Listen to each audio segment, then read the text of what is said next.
I was born and raised Catholic. I was Catholic all my life, and there was never a time where I would have stopped considering myself a Catholic, but what I'll tell you is I came really close. I went away to Michigan State, which, as I'm sure all of you know, is a huge campus, and I didn't know anybody there. None of my friends went to Michigan State with me, and I quickly became very, very lonely. It was my first time being away from home for any length of time. And I didn't really know how to deal with that. And unfortunately, part of the way I dealt with it was by falling in with a crowd on my dorm floor that was going to a lot of parties. And you can imagine that living a sort of college party lifestyle doesn't square super well with getting up and going to Mass Sunday morning. So it happened that I was living this kind of double life. I would go home on the weekends, go to Mass with my family, but when I was back at school was living very far from God and not practicing my faith. And that summer after my freshman year of college, I found myself reflecting on Pope Francis's example and just kind of saying to myself, he's so humble, he lives voluntary poverty. I could never do that. And just very much, as soon as I said that I could never do that, I would never want that, just kind of felt the Lord saying to me, but I want you to, which I did not receive well at all. I was very panicked, and I kind of talked to him like, Lord, what are you talking about? What do you want me to do? And again, what I heard was, remember how you used to think about the priesthood. So I spend the rest of the summer doing just that, thinking about the priesthood a lot, and I become convinced that that was what the Lord was calling me to. But when I went back to school, I was terrified to tell anybody about it. I didn't want to talk to my family, my friends, because I wasn't afraid. I was afraid of what people would say if they found out. I had lived this life that was so different from the one that I was now thinking about. But fortunately for me, God gave me just grace after grace to be able, especially through the sacrament of confession, to slowly be able to align my life and my beliefs. So after I graduated college, I actually did enter the seminary, and I was absolutely thrilled about it. While I was in seminary, it wasn't like everything just immediately became perfect. The challenges kept coming. I loved my ministry, I loved what I was learning about, but I struggled with mental health, and I ended up leaving the seminary entirely. And at that point, I was just so lost and confused about what God wanted me to do, what I wanted to do.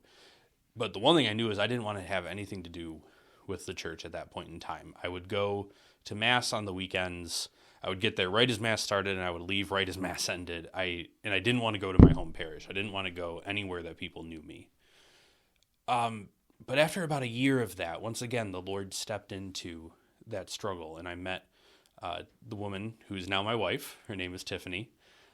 We started dating, and after we'd been dating for a little while, she revealed to me that, just a little bit of background here, Tiffany is a very good friend of my sister's.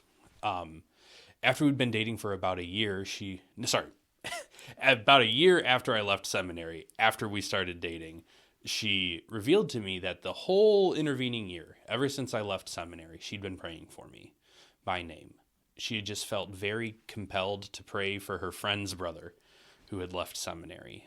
She didn't know me prior to when we started dating, and that just moved me so much that during that time where I was far away from the church again, where I was struggling with my faith, where I was really being challenged, that God, through a way that I didn't even know about yet, was just giving me grace after grace. When I think about a Bible story regarding somebody who was challenged, one of the first ones that comes to mind for me is the story of Nicodemus. So we're first introduced to Nicodemus in the 3rd chapter of John's Gospel, and we hear that he is one of the Pharisees. But secretly, he's very interested in what Jesus is saying. And in the 3rd chapter of John's Gospel, Nicodemus comes to visit Jesus at night.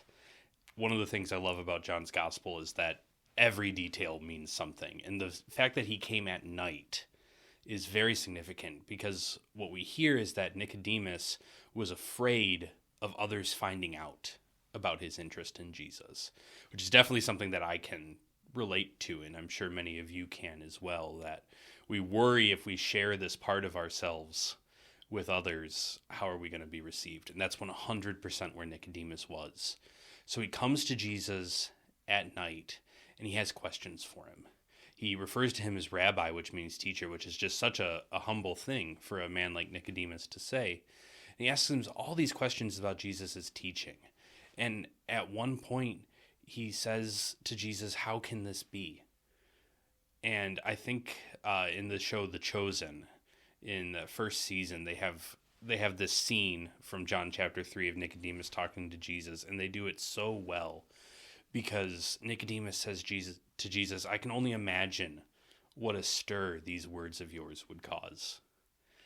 And I relate so much to that. I think back to that time when I was in college and I was afraid of what people would think if I let my opinions about the church be known, especially some of the hard things that the church teaches about human sexuality, about marriage, about whatever it is. The church has some hard teachings, especially in our own culture. And I was afraid to let people know about that. So I also take a lot of hope from Nicodemus' story, because later on, all the way in John chapter 19, after Jesus has been crucified and died, Nicodemus remakes his appearance. And it says that he came along with Joseph of Arimathea to anoint Jesus' body. And Nicodemus brought with him over 100 pounds of aloes and myrrh. And remember, we hear that Jesus died in the afternoon. So Jesus is now being acknowledged by Nicodemus, not at night, but in the daylight, out in the open. And not in a little way, but in this huge way with 100 pounds of oils and lotions. I can only imagine how people reacted as they see Nicodemus carrying all this to Christ's tomb. And it's also really significant what Nicodemus chose. He was a very learned man in the Psalms and in the prayers of Israel. And he chose aloe and myrrh because Psalm 49 says that the Davidic king's robe would be scented with aloe and myrrh. So this is Nicodemus saying for everybody that Jesus really is the Messiah. He really is the King of the Jews. That thing that was nailed to the top of his cross, this is Jesus Christ, the King of the Jews, that was there to mock him. But now Jesus is being honored as the King of the Jews by Nicodemus. Whenever we find ourselves in this challenge where, especially with our faith, if it's something that we're afraid to have brought to the light, afraid to recognize it in the day, whether it's to recognize it to others or even to recognize it in ourselves, the very first thing that we have to do, and I think the most important thing that we have to do, is to be honest about it. So if we jump back to the Psalms, Psalm 139 verse 2 says, "You know when I sit and stand, you understand my thoughts from afar." I don't know if any of you have ever felt this way, but there have been times in my life where I didn't want to pray about something because if I did, then God would know about it and I'd have to do something about it. And the obvious problem with that is God is all-knowing. He already knows it. He understands my thoughts from afar. And I think the reason it's so important for us to keep that in mind is it gives us the trust and the confidence we need to come to God when we're being challenged, especially when it's God who's doing the challenging. Just like Nicodemus needed a lot of time and a lot of help to be ready to worship Christ openly as the King of Israel. Sometimes we need a lot of help and a lot of grace before we're ready to worship Christ openly to others, to maybe that person in our family who's fallen away from church, or that coworker at the office who always has kind of something snarky to say about Christians and they don't even know maybe that they're offending us when they do so. It takes a lot of courage to come up with those things. However, in addition to courage, I actually think it takes a lot of humility on our parts. It takes humility for us to be able to say, God, I'm afraid of being hurt. I'm afraid that this is too much for me. I'm afraid that I can't handle it. Because God responds to us by saying, well, I know you can't handle it. That's why I gave it to you. I gave it to you so that you'd learn how to rely on me, because I can handle it. So we've been hearing a lot about when has God challenged me, and I think about the different experiences in my life, and there's a whole host of challenges that the Lord has given to me. But the one that sticks out to me the most was the call to actually go to seminary. I had graduated and I had had this big conversion experience all through high school that was really beautiful and really wonderful, but it was also very difficult. Because it wasn't a thing that my family was really experiencing at the time, and it ended up requiring me to having to make a lot of different sacrifices, most especially with my group of friends that I had since elementary school, just because we had very clearly started walking down different paths, and it's not that we had like a big fight or anything, but I just took a different route than them, and so I felt like I had sacrificed a lot in those 4 years of high school in order to be on that path of discipleship. And when I graduated, things were exactly the way I wanted them to be. I was going to EMU, which is the college I wanted to go to.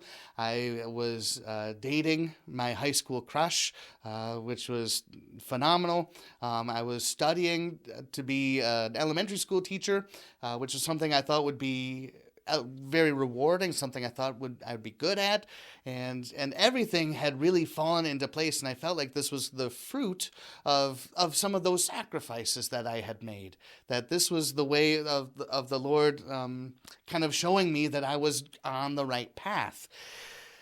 And then a year in, he starts putting this call to the priesthood on my mind, and I was not having it to the point where it was like in the summer, and I was going to daily mass, and I just couldn't get this thought out of my head.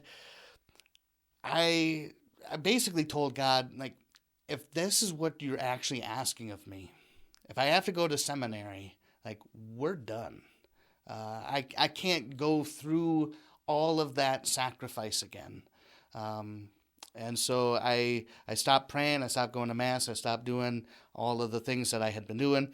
And I don't recommend this as a discernment tactic. This was not a great thing, because what it did was it just made me miserable.